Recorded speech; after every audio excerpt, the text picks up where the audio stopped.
Hello students, कैसे हो? मैं हूं सुशील सर, एजी फिजिक्स वाला। और अपना जो चैप्टर चल रहा था मोशन इन ए प्लेन, उसमें हमने पिछले वीडियो लेक्चर में पढ़ाया था स्केलर प्रोडक्ट या डॉट प्रोडक्ट। हम प्रोडक्ट ऑफ टू वेक्टर्स पढ़ रहे थे। तो जो पिछला वीडियो लेक्चर था वो था स्केलर प्रोडक्ट या डॉट प्रोडक्ट पे। तो आज बारी है हमारी वेक्टर प्रोडक्ट या क्रॉस प्रोडक्ट की, ठीक है ना। तो ध्यान रखना, बहुत ही इंपॉर्टेंट लेक्चर होने वाला है। आज का टॉपिक है वेक्टर प्रोडक्ट या क्रॉस प्रोडक्ट। तो चलिए शुरू करते हैं, ठीक है ना। कॉपी पेन लेके बैठ जाइए और नोट्स बनाते रहिए साथ साथ। Vector product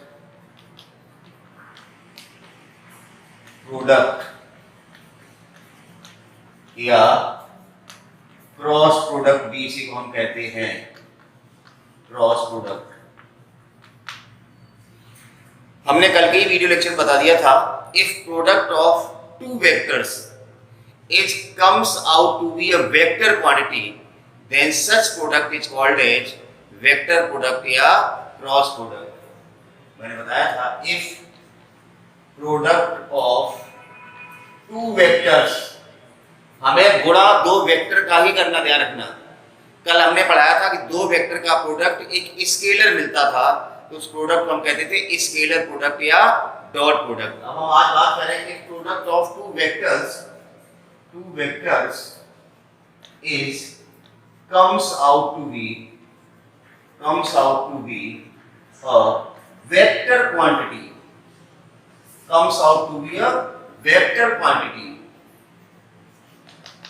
then such product is called as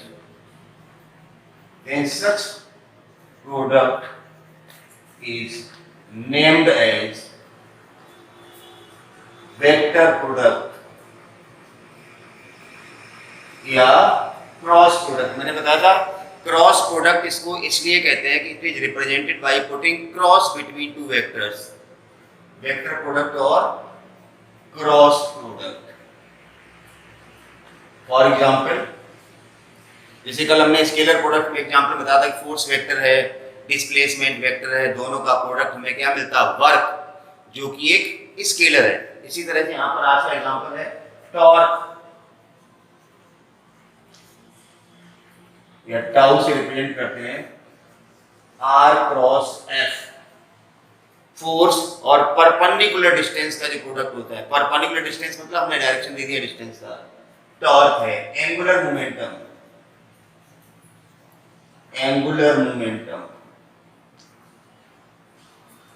J equal to R cross P।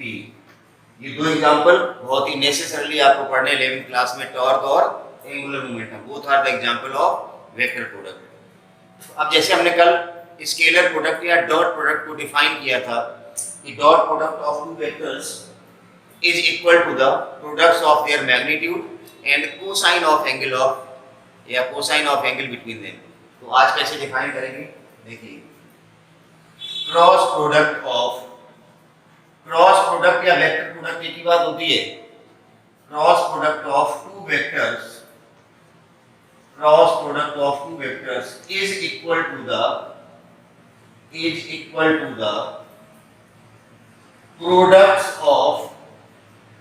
is equal to the products of their magnitude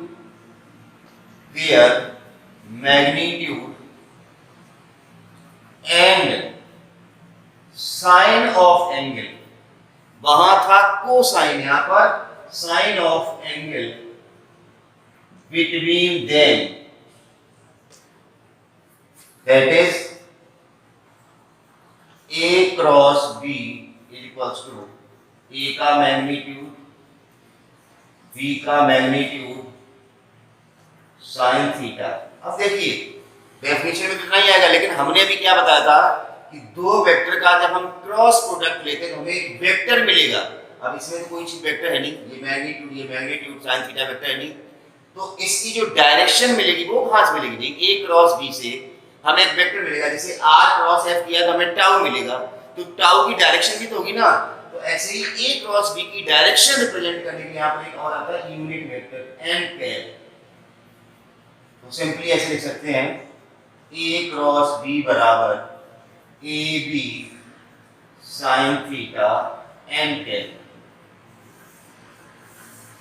जहां एन कैप किसके लिए आया, ए क्रॉस बी की डायरेक्शन बताने के लिए, ए क्रॉस बी किधर आएगा, क्योंकि ए क्रॉस बी एक वेक्टर है, दो वेक्टर के क्रॉस प्रोडक्ट से हमें एक वेक्टर क्वांटिटी मिलने वाली है, तो उस वेक्टर क्वांटिटी की डायरेक्शन को रिप्रेजेंट करने के लिए क्या है, एन कैप। मैं लिख देता हूं, here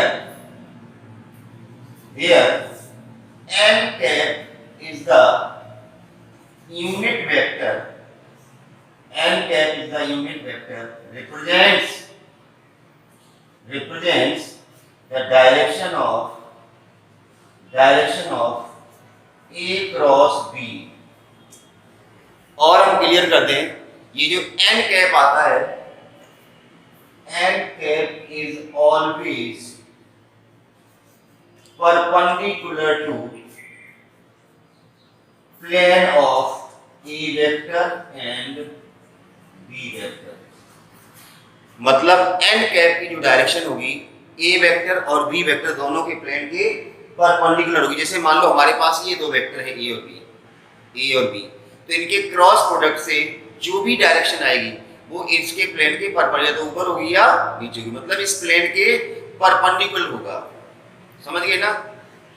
n cap is the unit vector perpendicular to the plane of a and b। a और b वेक्टर जिनका हम क्रॉस प्रोडक्ट लेने जा रहे हैं, a या b दो जो फिजिकल क्वांटिटी जिनका क्रॉस प्रोडक्ट लेने जा रहे हैं, उनके क्रॉस प्रोडक्ट से जो हमें रिजल्टेंट मिलेगा उसकी डायरेक्शन इस प्लेन के परपेंडिकुलर होगी, या तो ऊपर या नीचे कैसे होगी, अभी हम इसके लिए भी रूल आपको बता देंगे।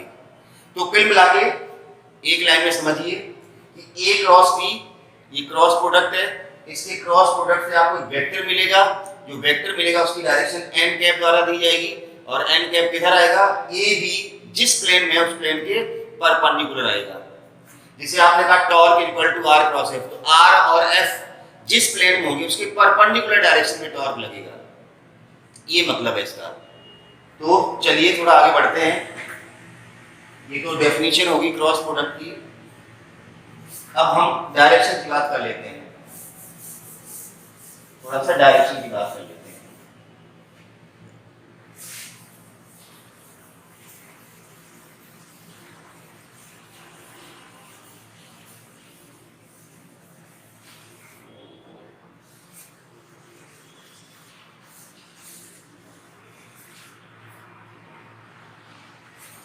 देखिए डायरेक्शन ऑफ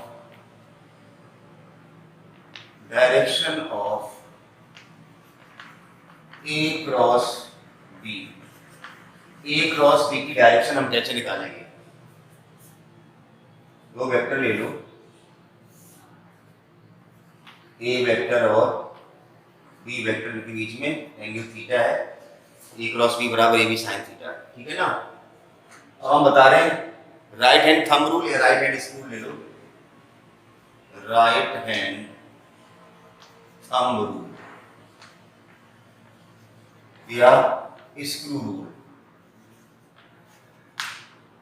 हमें क्या करना है, देखिए फिर से समझिए। जैसे ये दो वेक्टर हैं, ये ए वेक्टर ये बी वेक्टर, अगर आपको ए क्रॉस बी करना है, ठीक है ना, ए क्रॉस बी करना, देखिए थंब रूल क्या कहता है कि अपनी फिंगर को, ये जो फिंगर है ना, ये इनको कर्ल करना है, ए क्रॉस बी निकालना तो ए से बी की ओर, बी क्रॉस ए निकालना तो बी से ए की ओर। तो थंब जो होगा ना, it gives the direction of A cross b. Curl your finger, हमारा राइट हैंड लेना है, राइट हैंड की फिंगर्स को अगर ए क्रॉस बी की डायरेक्शन निकालो तो ए से बी की ओर कर्ल करो। जैसे यहाँ ए से बी की ओर, जैसे ये बी है, देखो ए से बी की ओर कर्ल हो रही, तो अंगूठा किधर आ रहा बाहर। अगर बी से ए की ओर कर्ल करनी है, देखो बी से ए की ओर, तो अंगूठा कहाँ जा रहा है, अंदर। तो राइट हैंड थंब रूल यही है कि अपने थंब को या अपने पाम को यहाँ रखिए, अपनी फिंगर्स को कर्ल कीजिए, ए से बी की ओर कर्ल करेंगे तो अंगूठा ऊपर आएगा, और अगर बी से ए की ओर कर्ल करेंगे, ये बी वेक्टर ये बी से ए की, तो अंगूठा कहाँ जा रहा है, नीचे, देखो ये। तो कहने का मतलब ये, अगर हम ए क्रॉस बी निकालेंगे तो इस तरह से ऊपर आएगा ए क्रॉस बी, और अगर बी क्रॉस ए निकालेंगे, बी से ए की ओर, देखो ऐसे करके निकालेगा, अंगूठा कहाँ जा रहा है, इधर, और ऐसे अंगूठा कहाँ जा रहा है, बाहर आ रहा है, देखो ना, ए से बी की ओर घुमाओ, नहीं है अंगूठा बाहर, बी से ए की ओर घुमाना है, अंगूठा अंदर जा रहा है, और बी क्रॉस ए करोगे तो आएगा इसके अपोजिट। बी क्रॉस ए। तो एन कैप जो है ना, नॉर्मल यूनिट वेक्टर इसलिए नाम दिया गया था कि हमेशा ए और बी जिस प्लेन में है उसके परपेंडिकुलर, तो बाहर आएगा या अंदर आएगा, क्योंकि बोर्ड पे है ना इसलिए, नहीं तो ए क्रॉस बी या बी क्रॉस ए। तो cross product of two vectors is equal to the product of their magnitude and sine of angle between them. ये लाइन ध्यान रखनी। एन कैप इस ए क्रॉस बी की डायरेक्शन देगा। A cross b की direction से मतलब है कि ए क्रॉस बी के प्रोडक्ट से जो हमें फिजिकल क्वांटिटी मिलेगी उसकी डायरेक्शन एन कैप देगा। वो किधर आएगी? ए और बी जिस प्लेन में है उसके परपेंडिकुलर आती है, तो ऊपर या नीचे, समझ गए ना? या जो भी सिचुएशन ऐसे हो सकते थे, ए क्रॉस बी वेक्टर इस तरह से इस प्लेन हो सकते थे, ए क्रॉस बी वेक्टर इस प्लेन हो सकते थे। एन कैप या तो इधर आएगा या उधर जाएगा, परपेंडिकुलर, इसके बाहर या अंदर। तो ये था क्रॉस प्रोडक्ट का डेफिनेशन। अब हम बात करते हैं क्रॉस प्रोडक्ट की कुछ प्रॉपर्टीज की, और उसके बाद हम पढ़ेंगे बढ़िया बढ़िया क्वेश्चंस क्रॉस प्रोडक्ट के। बहुत अच्छा है, मजा आएगा, ठीक है ना? चलिए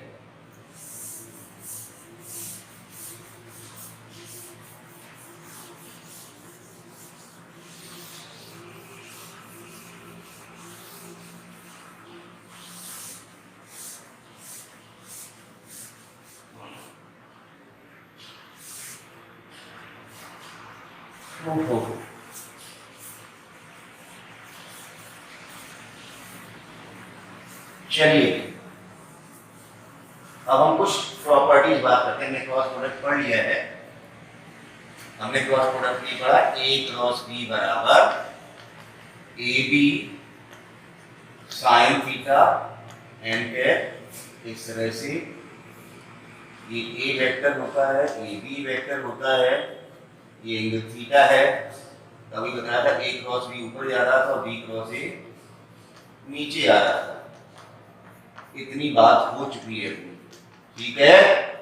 चलिए, तो सबसे पहली प्रॉपर्टी यही हमें दिख रही है कि cross product is not commutative. हम बात कर रहे हैं प्रॉपर्टीज की, किसकी बात कर रहे हैं? प्रॉपर्टीज की। प्रॉपर्टीज, क्रॉस प्रोडक्ट की प्रॉपर्टीज की बात हो रही है। तो पहली प्रॉपर्टी, क्रॉस प्रोडक्ट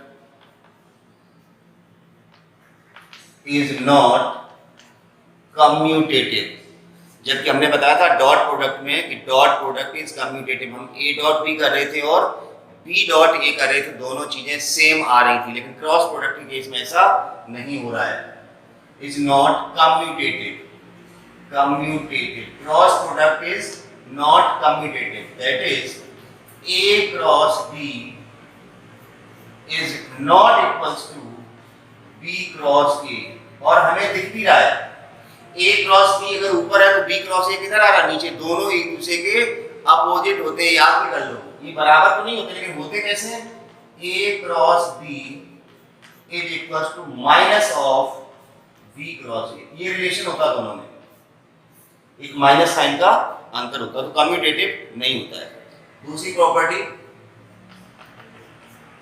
अगर क्रॉस प्रोडक्ट में हम सेम वेक्टर का क्रॉस प्रोडक्ट लेते हैं, जैसे हमने डॉट प्रोडक्ट में लिया था सेम वेक्टर का, जब हमने डॉट प्रोडक्ट लिया था ए डॉट ए तो ए स्क्वायर आया था, क्योंकि ए डॉट ए किया था ए साइन थीटा था। जैसे यहाँ पर अगर हम ए क्रॉस ए की बात करेंगे तो आएगा ए साइन जीरो। डॉट प्रोडक्ट में कॉस थीटा आता था, कॉस जीरो 1 होता था और एन कैप आता नहीं था। यहाँ तो साइन जीरो आ गया, एन कैप आ गया। साइन जीरो की वैल्यू जीरो होती है तो अब तो जीरो ही आएगा ना। तो ए क्रॉस ए हमेशा कितना होता है? जीरो होता है। मतलब सेम वेक्टर का क्रॉस प्रोडक्ट जीरो होता है। ए क्रॉस ए जीरो, मतलब i cross i zero, B cross B zero, ठीक है ना? या हम कह सकते हैं पैरेलल वेक्टर का क्रॉस प्रोडक्ट कितना होता है? जीरो। ऐसे लिख सकते हो, that is cross product of parallel vectors is zero. Parallel vector का क्रॉस प्रोडक्ट जीरो होता है, ये भी हम सीख सकते हैं, ठीक है ना? चलिए अगली प्रॉपर्टी, मेन प्रॉपर्टी वही आपको ध्यान रखनी जो आपने डॉट प्रोडक्ट में रखी थी कि यूनिट वेक्टर का अगर डॉट प्रोडक्ट आपको आता तभी तो आप डॉट प्रोडक्ट निकाल पाओगे। जैसे हमने निकाला था कि वेक्टर दिया था ए बराबर इतने आई इतने जे इतने के, बी दिया आई जे के, तो आई और जे का क्रॉस प्रोडक्ट निकालना आना चाहिए। तो वही चीज मैंने यहाँ बता रहा हूँ, cross product of unit vectors, cross product of unit vectors, property number 3 डाल सकते हो आप भले ही, ठीक है ना। चलिए अब हमें तो पता ही है आई क्रॉस आई, जे क्रॉस जे या के क्रॉस के करेंगे तो कितना आएगा, 0 आएगा। कौन सी प्रॉपर्टी से, इस प्रॉपर्टी से आई क्रॉस आई करोगे मतलब आई का आई के साथ करोगे थीटा 0 हो गया, साइन 0 कितना होता है 0।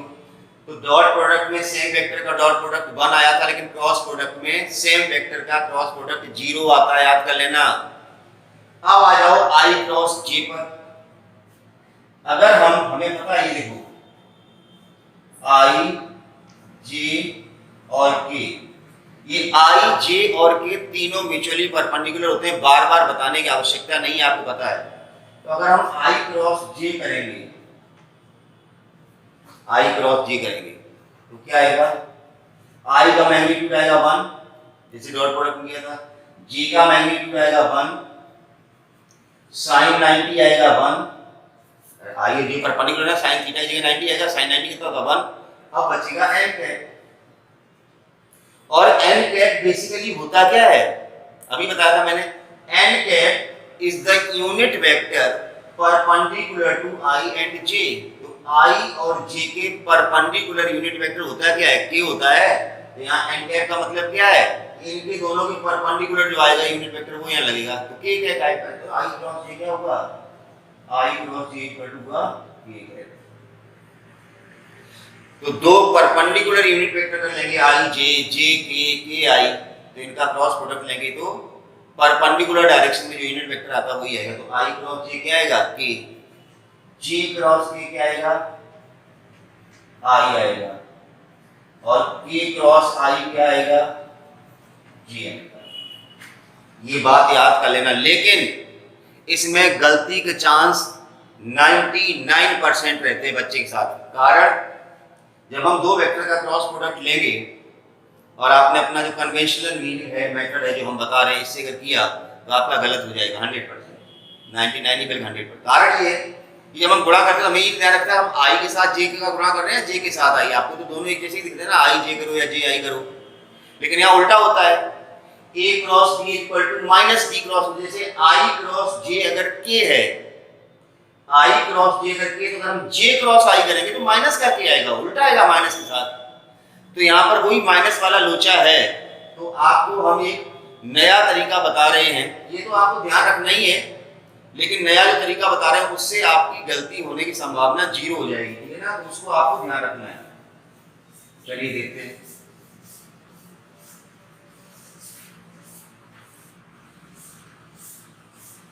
गलती होने की संभावना 0 रहेगी। चलिए आपको क्या करना है, आई जे और के, आई जे और के में एक साइकिल बना लो। आप आई जे और के में क्या बना लो, साइकिल। अगर क्लॉकवाइज चल रहे हैं, जैसे आई क्रॉस जे कर रहे हैं, आई के बाद जे आ रहा है ना क्लॉकवाइज, तो अगला अक्षर आ जाएगा के, आई क्रॉस जे के आएगा। जे क्रॉस के करेंगे तो क्लॉकवाइज आ रही ना, तो आई आ जाएगा। के क्रॉस आई करेंगे, के क्रॉस आई करेंगे तो क्या आएगा, जे आएगा। समझिए ना, इस तरह से। अगर आपने उल्टा कर दिया तो माइनस लगा देना। जैसे जे क्रॉस आई, जे क्रॉस आई मतलब आप उल्टे जा रहे हो ना, तो जे क्रॉस आई का माइनस कर दिया। समझ पा रहे हो मैं कह रहा हूँ।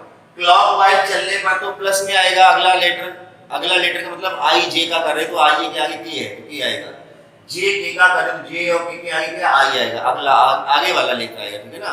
और अगर एंटी क्लॉकवाइज चल दिए तो वो माइनस में अगला लेटर आएगा, ठीक है ना। तो आई जे के में एक साइकिल बना लो, आई क्रॉस जे करेंगे तो के आएगा, जे क्रॉस के करेंगे तो आई आएगा, के क्रॉस आई करेंगे तो जे आएगा। उल्टा चल दिया, जे क्रॉस आई उल्टे चलेगी तो जे क्रॉस आई क्या आएगा, माइनस करके। तो ऐसे भी आप इसको याद कर सकते हैं। लेकिन अगर आपको ना ऐसे याद है ना ऐसे याद है, तो एक और तीसरा मेथड बता रहा हूं, जो क्रैमर्स रूल या क्रॉस मल्टीप्लिकेशन से आपने जो 10th में इक्वेशन सॉल्व की थी, साइमल्टेनियस इक्वेशन, तो आप उस तरह से भी कर सकते हो क्रॉस प्रोडक्ट को, मैं बताने जा रहा हूँ, ठीक है ना। फिलहाल ये ध्यान रखना कि सेम वेक्टर का क्रॉस प्रोडक्ट जीरो होता है, सेम वेक्टर का क्रॉस प्रोडक्ट जीरो होता है, और सेम नहीं है, आई नहीं है, जे नहीं है, तो आई जे होगा या जे के होगा। तो उसके लिए आपको ध्यान रखना कि आई जे के में एक साइकिल बना लो, क्लॉक वाइज जा रहे हैं, आई जे के बाद के आता है तो आई क्रॉस जे करे तो के आएगा, जे के बाद आई आता है, जे क्रॉस के करे तो आई, अगर उल्टा चल दिए तो माइनस के साथ आएगा साइन, ठीक है ना। तो चलिए अब हम क्रॉस प्रोडक्ट कैसे लेते हैं एक बार बता देते हैं, फिर हम क्रॉस प्रोडक्ट के कुछ क्वेश्चंस करेंगे, ठीक है ना। चलिए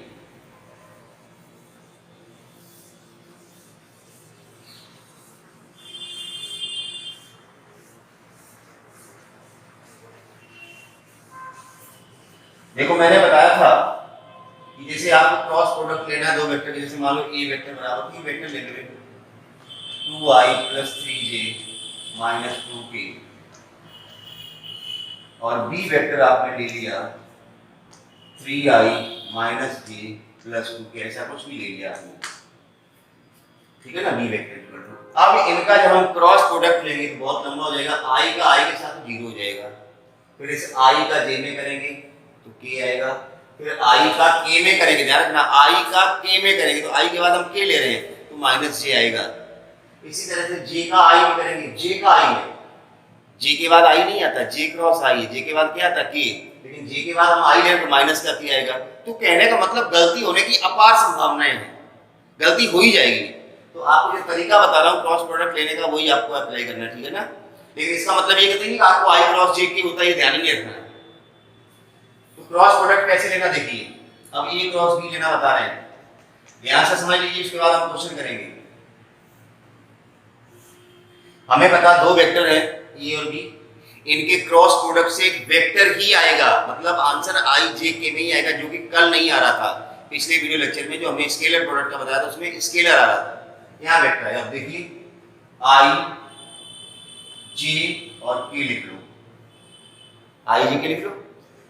पहला वेक्टर a क्रॉस b है तो a का a वेक्टर देखिए आप, i j और k के कोएफिशिएंट यहाँ लिख लो। एक i का कोएफिशिएंट कितना है 2, j का कोएफिशिएंट कितना है 3, और k का कोएफिशिएंट कितना है -2। मैं बता रहा हूँ 10th में आपने x y z में इक्वेशन सॉल्व की होगी। चलिए b वेक्टर है तो i का कोएफिशिएंट कितना है 3, j का कोएफिशिएंट कितना है -1, और k का कोएफिशिएंट कितना है 2। इतना काम तो सब लोग कर लेंगे भाई, इसमें तो कोई दिक्कत है ही नहीं।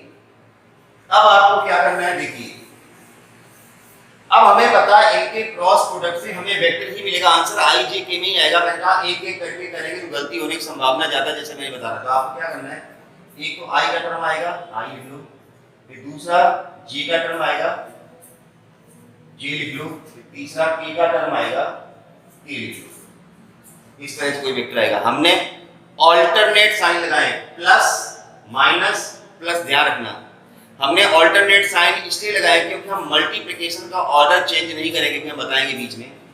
तो सबसे पहला काम क्या है, सबसे पहला काम जो है वो ये है कि जब आप i के क्रॉस में देख रहे हैं, i वाला टर्म, इस i को छुपा लो।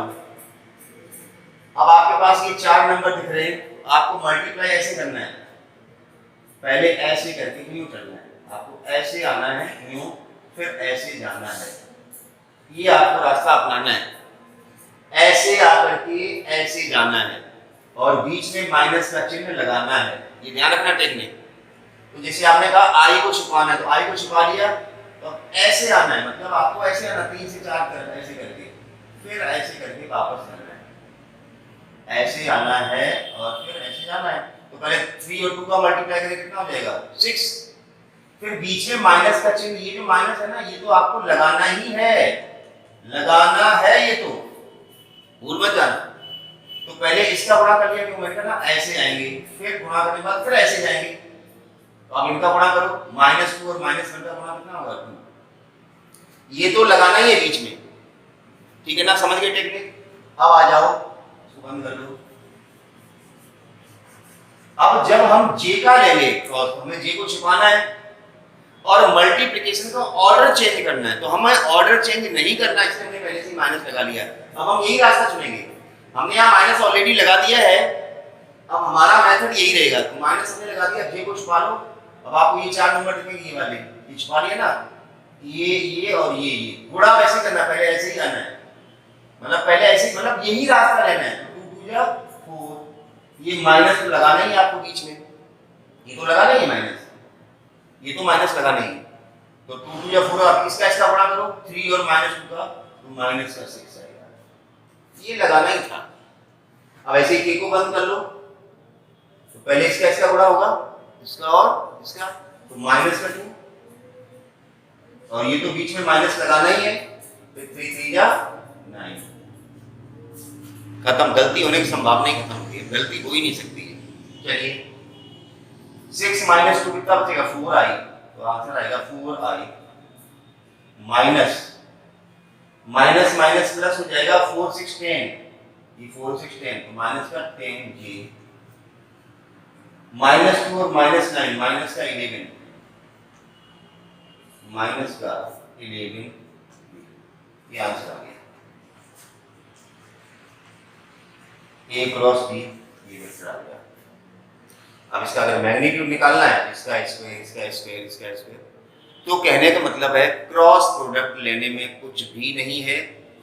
जिन वेक्टर का क्रॉस प्रोडक्ट लेना है, ऐसे लिख लो, टेबल बना लो, i j k लिख लो ऑल्टरनेट साइन के साथ, प्लस माइनस प्लस, उसके बाद i को छिपा लो, इसका इसका गुणा इसका इसका, फिर j को छिपा लो, इसका इसका, मतलब सेम चीज, पहले ऐसे ही आएंगे फिर ऐसे जाएंगे, पहले नीचे उतरेंगे फिर ऊपर चढ़ेंगे। तो समझ गए ना, इसमें कोई दिक्कत नहीं होनी चाहिए। अब हम क्रॉस प्रोडक्ट के कुछ क्वेश्चंस ले रहे हैं, ठीक है ना। चलिए क्रॉस प्रोडक्ट करना आ गया आप लोगों को, ध्यान रखना क्वेश्चन नंबर में क्रॉस प्रोडक्ट ही करना है।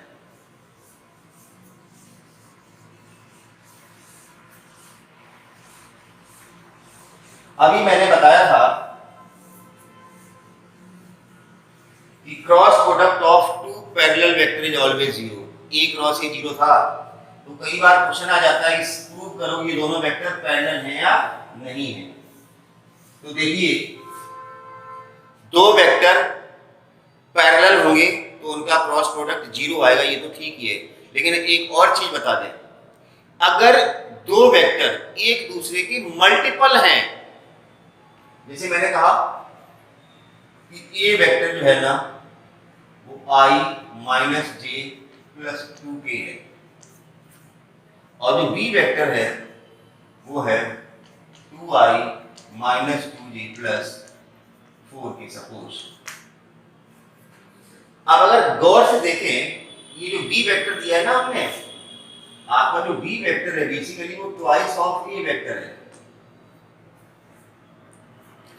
तो मैं जो कहना चाहता हूं वो ये ध्यान सुनिए कि कोई भी एक वेक्टर दूसरे का मल्टीपल है, दो गुना है, आधा है, माइनस का साइन लगा दिया मतलब -1 गुना है, मतलब एक वेक्टर दूसरे का अगर मल्टीपल है तो इसका मतलब वो दोनों वेक्टर 100% पैरेलल होंगे। जैसे हमने यहाँ पर देखा कि ए वेक्टर और बी वेक्टर दो दिए गए, तो ए और बी दोनों एक दूसरे का मल्टीपल है। जैसे ना बी जो देखा ना वेक्टर, ये ए का डबल है, तो इसका मतलब ए और बी पैरेलल है, लेकिन आपको प्रूफ करना है कि पैरेलल है कि नहीं, तो इनका क्रॉस प्रोडक्ट ले लो, कितना आना चाहिए 0, क्योंकि मैंने बताया था cross product of two parallel vector is always 0।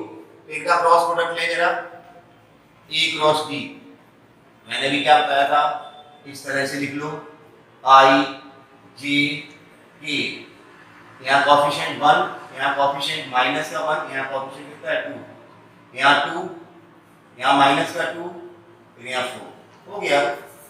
अब इनका क्रॉस प्रोडक्ट ले लो, i का टर्म आएगा, माइनस का j आएगा और प्लस का k आएगा, देखते कितना आता है।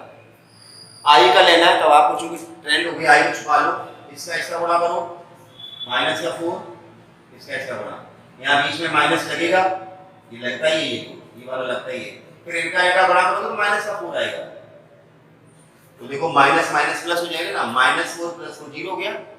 जी ले लो, जी को छुपा लो, 1 और 4 का गुणा करोगे 4 आएगा, माइनस का चिन्ह लगा लो, 2 2 जा 4, ये तो लगता ही है। k का कर लो, इसका इसका गुणा करो, माइनस का 2 आएगा, फिर ये माइनस लगता ही है, इसका इसका गुणा करो, माइनस का 2 आएगा। तो देखो माइनस माइनस प्लस 4 हो गया, मतलब i -4 + 4 -j 4 - 4 + k -2 + 2 हो गया ना 0। जीरो हो गया, जीरो हो गया, जीरो हो गया। तो इनका क्रॉस प्रोडक्ट कितना आया? जीरो। इसका मतलब that is a and b are parallel. Parallel ये तो कहने का मतलब पैरेलल प्रूफ तो करना आपको आता ही है, लेकिन आपको देखना भी आना चाहिए दो वेक्टर पैरेलल है नहीं। एक नजर मारो, अपने आप दिख जाएगा कि एक वेक्टर का दूसरे का मल्टीपल है, इसका मतलब वो दोनों वेक्टर पैरेलल होंगे 100%। चलिए कुछ और क्वेश्चन करते हैं। लिखते जाइए वही कॉपी पेन लेकर के। बार बार कहता हूं कि लिख लिया करो, फिल्म की तरह से इसको मत देखिए। ये कोई स्टोरी नहीं है, आपको प्रैक्टिस करनी पड़ेगी तब क्वेश्चंस आएंगे, ठीक है ना। फिजिक्स है, समझ में आ गई तो अच्छी बात, नहीं तो फिर कई बार देखता हूँ कि समझ नहीं आती है। इसलिए इसको इतना आसान मत समझिए, हालांकि आसान तरीका बना दिया जाता है आपके लिए, टीचर्स मेहनत करते हैं तो आपको पढ़ना चाहिए, नहीं है। चलिए अब हम कुछ क्वेश्चंस कर रहे हैं क्रॉस प्रोडक्ट के। जैसे ऑरल क्वेश्चन होते हैं, पहला क्वेश्चन मेरे लिए है जैसे और ए क्रॉस बी, दो वेक्टर दिए गए A cross B is equal to B cross A, A equal to B cross ए। तो ए और बी के बीच में एंगल कितना होगा? Find angle between a vector and b vector. कुछ भी नहीं करना आपको, जो क्वेश्चन कह रहा है वो आप कर दो। वैसे हमें तो दिख गया एंगल ए क्रॉस बी और बी क्रॉस ए बराबर। ए क्रॉस बी क्या होता है? A B sine theta n cap, और बी क्रॉस ए होगा, बोलिए भैया हमने बताया था कि ए क्रॉस बी और बी क्रॉस ए एक दूसरे के अपोजिट होते हैं। अपोजिट होने का मतलब इनके बीच में एंगल कितना होगा ए और बी के बीच में? Pi 180 degree. चलिए A cross B, A B sine theta. अब ये बी क्रॉस ए, तो बी क्रॉस ए की जगह माइनस का ए क्रॉस बी लिख लो, माइनस का ए क्रॉस बी लिख लो भाई मेरे, माइनस का ए बी साइन थीटा लिख लो। इसको इधर ले आओ, 2ab sin theta is equal to 0, sin theta is equal to 0, theta is equal to 0 या पाई। सिंपल से, तो कुछ नहीं था इसमें। दूसरा क्वेश्चन देखते हैं। ए क्रॉस, दूसरा क्वेश्चन, ए क्रॉस बी का magnitude equal to √3 A dot B, ऐसे दिया गया है।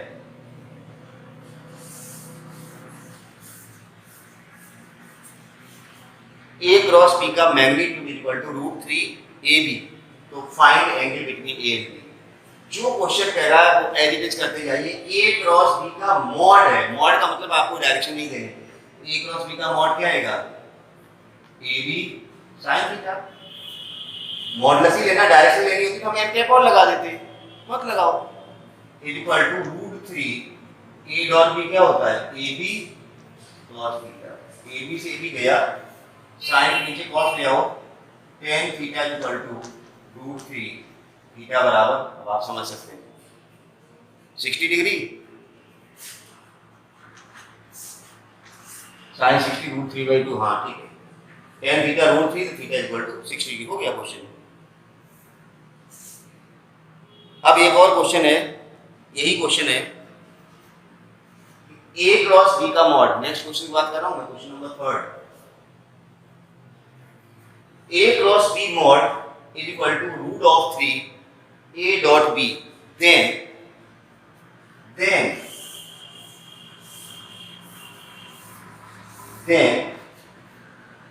एंगल नहीं पूछ रहा हूं मैं, then vector a plus b का ये कितना होगा। तो इसी क्वेश्चन को हम आगे बढ़ाते हैं। अभी मैंने ये क्वेश्चन किया था, यहाँ से हमने निकाला था थीटा बराबर 60 डिग्री। में बार बार नहीं निकालूंगा, थीटा 60 डिग्री निकाल लिया, अब आपको a प्लस बी का मॉड, हमने वेक्टर एडिशन बताया था कि a प्लस बी का जो मॉड होता है वो होता है under root of a square plus b square plus 2ab cos theta. a plus B resultant होता था, याद करो। अब रिजल्टेंट का मैग्नीट्यूड है ये, मैग्नीट्यूड ऐसे ही निकालते थे, फॉर्मूला था। अब आपको थीटा पता है 60 डिग्री, क्या दिक्कत है, निकाल दो। आंसर आ जाएगा under root of a square plus b square plus 2ab cos 60। क्यों थीटा, हमने इस कंडीशन से थीटा निकालो, ये हो जाएगा under root of a square plus b square plus 2ab cos 60 half, दो से दो गया, यही आंसर आ गया a square plus b square plus 2ab। Under root लगाओ या हाफ पावर लगा दो, एक ही बात है। अंडर रूट के अंदर लिख दो या हाफ पावर लगा दो, दोनों का मतलब एक ही है। चलिए एक चीज बताते हैं, काफी क्वेश्चन पूछा जाता है। दो वेक्टर आपको दिए जाते हैं, उनके जो परपेंडिकुलर यूनिट वेक्टर पूछा जाता है। क्या बताया मैंने, दो वेक्टर आपको दिए जाएंगे, find the unit vector perpendicular to those vectors. तो यहाँ पर कॉन्सेप्ट क्या है, दो वेक्टर जब आपको दिए जाते हैं तो उनके जो परपेंडिकुलर वेक्टर होता है वो कौन होता है, a क्रॉस b होता है। a और b दो वेक्टर दिए गए तो उनके जो परपेंडिकुलर वेक्टर आएगा वो a क्रॉस b आएगा। और उस a क्रॉस b का क्या निकालना है, यूनिट वेक्टर निकालना। पहले वेक्टर निकाल लो फिर यूनिट वेक्टर। तो हमने पीछे एक्सरसाइज बताया था कि वेक्टर अपॉन मॉडुलस। हटा दें इसको। चलिए क्या कह रहा हूं मैं, दो वेक्टर दिए गए हैं, उनके परपेंडिकुलर यूनिट वेक्टर पूछा गया है। तो मैं क्या बता रहा हूं कि दो वेक्टर होते हैं, उनके जो परपेंडिकुलर वेक्टर होता है वो a क्रॉस b होता है। अभी मैंने बताया था a और b दो वेक्टर हैं, तो जो हम a क्रॉस b निकालते हैं, a क्रॉस b से जो वेक्टर आता है, हमने क्या बताया, दो वेक्टर a और b दिए गए, उनके क्रॉस प्रोडक्ट से जो वेक्टर आता है वो इनके परपेंडिकुलर ही तो आता है। तो सिंपल सा है, जब भी दो वेक्टर दिए जाएं तो क्वेश्चन है unit vector, find unit vector perpendicular to, कोई भी दो वेक्टर ले लो, 2i plus 3j minus k and i plus 2j plus k। इस तरह से क्वेश्चन हमने बना लिया। ये दो वेक्टर दिए, इनके पर तो हमारा पहला काम क्या होगा कि इन दोनों वेक्टर के परपेंडिकुलर वेक्टर निकालो। इन दोनों के, जैसे मान लो ये a वेक्टर है, ये b वेक्टर है, तो तीसरा वेक्टर c जो आएगा वो क्या आएगा, a क्रॉस b से ही तो आएगा। इन दोनों के परपेंडिकुलर यूनिट वेक्टर c किससे मिलेगा, a क्रॉस b से। इनका क्रॉस प्रोडक्ट ले लो भाई। कैसे लिया जाता है, i j k 2 3 minus 1 2 3 minus 1 1 2 1, कितना आएगा वेक्टर ये, i का कोएफिशिएंट ले लो। अब डायरेक्ट करो, 3 1 जा 3 माइनस 2 1 जा 2, माइनस का 2 आएगा, माइनस माइनस प्लस का 2 हो जाएगा, माइनस j 2 1 जा 2 माइनस माइनस 1 प्लस k 2 2 जा 4 माइनस 3 1 जा 3। देख लेना, कोई गलती हो तो करेक्ट कर लेना, कोई बड़ी बात नहीं। 3 प्लस 2 आ जाएगा 5i माइनस 2 बना 1 3 हो जाएगा, माइनस का 3j और प्लस का 3। ये तो आपने जो यूनिट वेक्टर निकालना था, जिस वेक्टर का वो वेक्टर तो आपने निकाल लिया। इन दोनों वापस सुनिए, इन दोनों वेक्टर के परपेंडिकुलर यूनिट वेक्टर निकालना है। तो पहले दोनों वेक्टर के जो परपेंडिकुलर वेक्टर होगा वो निकाल लिया हमने क्रॉस प्रोडक्ट से, ये आ गया। अब इसका यूनिट वेक्टर निकाल लो। यूनिट वेक्टर कैसे निकालेंगे, वेक्टर अपॉन मॉडुलस। तो 5i minus 3j plus k, ये तो वेक्टर हो गया, अपॉन मैग्नीट्यूड 5 का स्क्वायर 25 माइनस 3 का स्क्वायर 9 और 1 का स्क्वायर 1, 25 और 35 आ जाएगा 5i minus 3j plus k upon under root of 35। Unit vector आ गया इसके परपेंडिकुलर। तो अब देखिए एक चीज और बता दूं, यहाँ पर इसमें ट्रायंगल का एरिया रेक्टेंगल का एरिया भी निकालने के लिए क्वेश्चन आते हैं तो आपको दो साइडें दी जाएंगी, तो एरिया क्रॉस प्रोडक्ट से ही निकलेगा। जैसे ट्रायंगल का एरिया निकालना है तो मैं लिख देता हूं यहां पर area of triangle half A cross B. A और बी दो ट्रायंगल की साइडें वेक्टर के फॉर्म में दी जाएंगी तो क्रॉस प्रोडक्ट लेने आपको एरिया आ जाएगा। ऐसे एरिया ऑफ रेक्टेंगल आए तो भी आप उन दोनों साइडों का क्रॉस प्रोडक्ट लेना ना, जो रेक्टेंगल की आपको साइड मिले। और क्रॉस प्रोडक्ट कैसे लिया जाता है ये आज हमने आपको अच्छे से बता दिया है। एक चीज और लेता हूं, एक प्लस बी का क्रॉस इंटू ए माइनस बी का क्रॉस कितना आएगा। चलिए लास्ट क्वेश्चन देखता हूं। एरिया ध्यान रखना, बहुत सारे क्वेश्चन मिल जाएंगे आपको। ट्रायंगल का एरिया आएगा तो ट्रायंगल की दो साइडें दी जाएंगी, उनको दो वेक्टर मान लेना ए और B, half of A cross B. ध्यान रखना क्रॉस प्रोडक्ट से वेक्टर आएगा, जैसे ये वेक्टर आया इसका मैग्नीट्यूड अगर निकालना तो मैंने निकालना बता दिया। मैग्नीट्यूड कैसे निकालते हैं, इसका स्क्वायर इसका स्क्वायर इसका स्क्वायर, तो एरिया का मैग्नीट्यूड आ जाएगा। चलिए नोट कर लिया।